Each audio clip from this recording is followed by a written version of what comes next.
Hi, hello, வணக்கம். எல்லோரும் எப்படி இருக்கீங்க? நான் உங்கள் சோழராஜன். நம்மளுடைய இன்றைய வீடியோ பதிவு ரொம்பவே ஒரு சிறப்பு வாய்ந்த மனித மனத்தோடைய ஆற்றல்கள். இந்த மனித மனத்தின் ஆற்றல் என்னென்னலாம் செய்யும்? ஒரு மனிதன் மனதினுடைய கட்டளைப்படி மனிதன் எப்படி செயல்படுகிறான், அதுதான் இந்த பதிவு. ரொம்பவே அற்புதமான நுணுக்கமான மனதின் சக்திகளை பற்றி நம்ம விரிவாக்கமாக போன பதிவில் பார்த்தோம். அதே போல் அந்த மனதின் ஆற்றலை பற்றி மேலும் சிறப்பான தகவல்களை இந்த பதிவில் நம்ம பார்க்கலாம். ஆழ்மனது, வெளிமனது மற்றும் உள்மனது, இப்படி வகையாக இருக்குது மனது. அதுபோக மேல் மனது ஒரு எண்ண அலையோட நீளத்தில் இயங்கும். ஆழ்மனது வேறு ஒரு எண்ண அலை நீளத்தில் இயங்கும். அதுபோல் சூப்பர் கான்ஷியஸ்னஸ் மனதும் அதன் அருகில் இயங்கும் நிலையில் இருக்குது. காலையில் சூரிய உதயத்திற்கு முன்னாடி ஆழ்மனது மிகவும் சிறப்பாக சுறுசுறுப்பாகவும் அதிக விழிப்புத்தன்மையும் தெளிவு நிலையிலும் இருக்கும். அமைதியான குளத்து நீரின் தன்மையை ஒட்டி இருக்கும். அந்த நேரம் நாம் எப்படி சிந்திக்கிறோமோ, அமைதி, ஆனந்தம், ஆரோக்கியம், அறிவு, படிப்பு, விளையாட்டு, இப்படி சிந்தனை செயல்கள் மூளையில் பதிந்து செயல்படுது. அதற்கான இயக்கம் அன்னைக்கு ஃபுல்லாக நடக்குது. ஆராய்ச்சி செய்யும் மனதும் தேர்ந்தெடுக்கும் மனதும், புத்தகம், உடைகள், வாகனங்கள், வீடுகள், உணவுகளை தேடும் மனது, தடுமாறும் மனது, சூழலால் பாதிப்படையும் மனது, எல்லா முடிவுகளையும் தீர்மானிக்கும் மனது வெளிமனது. ஆனால் சில அனிச்சை செயல்கள் நமது உடலில் பல நேரம் இயங்கும். அவைகள் புறமனதை தவிர்த்தே பல நேரங்களில் நடைபெறுது. உணவு, ஜீரணம், இரத்த ஓட்டம், மூச்சு, சுவாசம், ஜீரண நீர் சுரப்புகள், நாளமில்லா சுரப்பி இயக்கங்கள், இவைகள் அனைத்தும் ஆழ்மனதினால் நம்மை அறியாமலே இயல்பாக, இனிமையாக, சுலபமாக பல நேரம் நடைபெறுது. அதுவே ஆரோக்கியத்தின் உன்னத நிலை. குறிப்பாக ஆழ்மனது ஏதேனும் விஷயத்தில் ஒன்றிவிட்டால் அதன் செயல்படுத்த முனையும். காரணங்கள் தேடாது, ஆராய்ச்சி செய்யாது, வாதம் விவாதம் செய்யாது. ஆழ்மனசில் எது ஆழமாக பதிவு செய்யப்படுகிறதோ அது பல மடங்கு உத்வேகத்துடன் செயல்பட்டு பல்கி பெருகுது. அது நல்லதாகவும் கெட்டதாகவும் இருக்கலாம். புறமனது உலக விஷயங்களை, அனுபவங்களை வாங்கி ஆழ்மனது மூலம் பதிவுகளை தருது. பல நேரம் புறமனது வழியாகவே ஆழ்மனதுக்கு செய்திகளின் பதிவு நடக்கிறது. சில நேரம் புறமனது தவிர்த்தும் ஆழ்மனதில் சில பதிவுகள், சிந்தனைகள் பதிவு ஏற்படும். அதன் தாக்கம், அதனால் உருவாகும் உன்னத செயல்கள் வாழ்வில் பிரமிப்பை அளிக்கும். அது நிலையான உன்னத பூரண நிலையை எய்தும். புறமனது மற்றும் மேல் மனது மற்றும் 5 இந்திரியங்களின் துணையுடன் இயங்குது. நம்ம சுற்றி சூழல் செயல்படுது. அதன் மூலமாக பொது அறிவு, கல்வி, அனுபவம் மூலம் புறமனம் செயல்படுது. சூழல் மாறும் சமயம் புறமனது செயல்பாடுகளை உடன் மாற்றும். உயிரை காப்பாற்றும் அவசர நடவடிக்கைகளை நமது புறமனமும் செயலும் எப்படி இருக்கும் என தீர்மானிக்க இயலாது.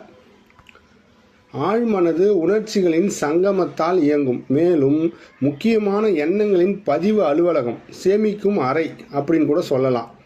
ஆழ்மனது நமது உடம்பில் இருந்து வெளிச்சென்று வரலாம். நினைத்தவுடன் வேறு இடம், உலகு, வேறு நாடு சென்று வரும். பல சமயம் டெலிபதி மூலம் காரண மனது அறியாமல் பல செய்திகள், தீர்வுகளை, உண்மை விஷயங்களை உணர்த்தும். பல நேரம் ஆழ்மனதின் செயல்பாடுகள் புரியாத புதிராக இருக்கும். பிரமிக்கத்தக்க ஒரு செயலாக இருக்கும். ஆச்சரியப்பட வைக்கும்.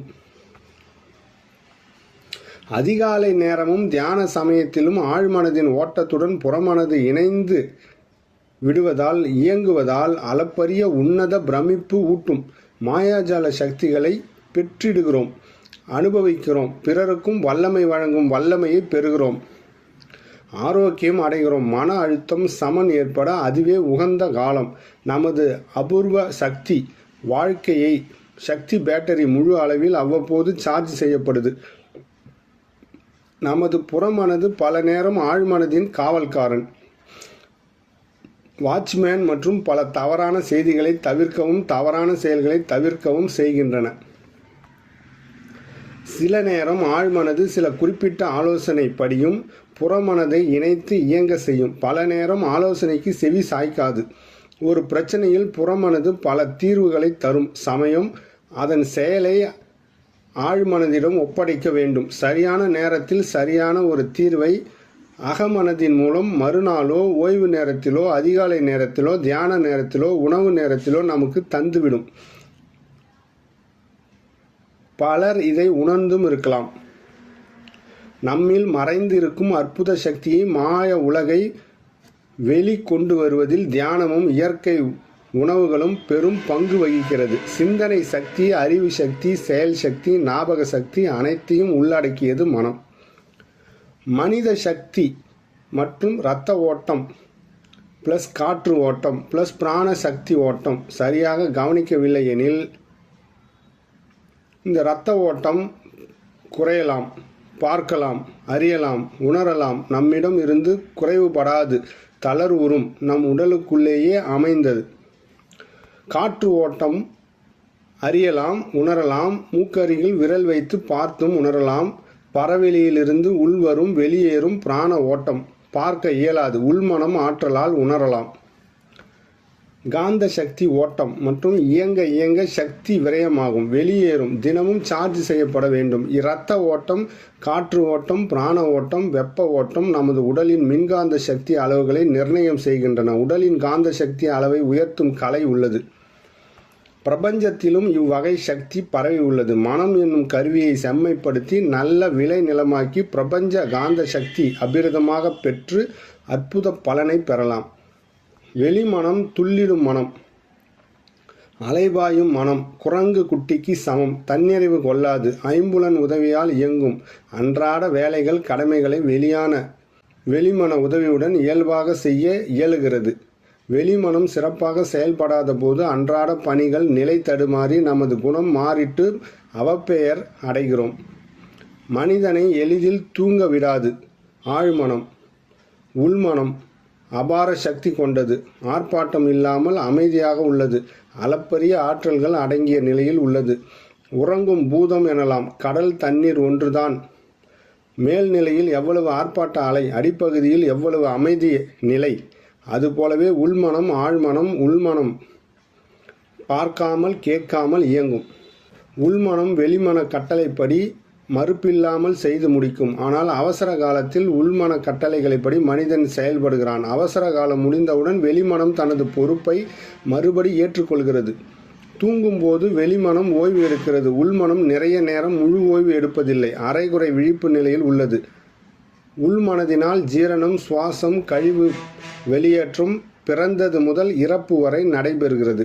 அதனால் உள்மனதிற்கு ஓய்வு இல்லை. ஆழ்ந்த அமைதியான சுகமான கவலையற்ற உறக்கத்தில் உள்மனம் குறுக்கிடுவதில்லை, அதுவும் பூரண ஓய்வு எடுக்கிறது. அப்போதும் உயிர்நிலை செயல்கள், ஜீரணம், புதிய திசுக்கள் உருவாக்குதல் நடைபெறுகின்றன. சுவாசம் 20 விழுக்காடு நிலையில் நடைபெறுகிறது. நன்றாக உறங்கியவர்கள் மறுநாள் அதீத சுறுசுறுப்பு, உந்து சக்தி, உற்சாகம், சந்தோஷம் மிகுந்து காணப்படுவர். மனிதன் மனோசக்தி மூலம் தேக காந்த சக்தியை பிரபஞ்சத்து சக்தி மூலம் கூட்டு வல்லமையால் ஆரோக்கியத்தை அடைய இயலும்.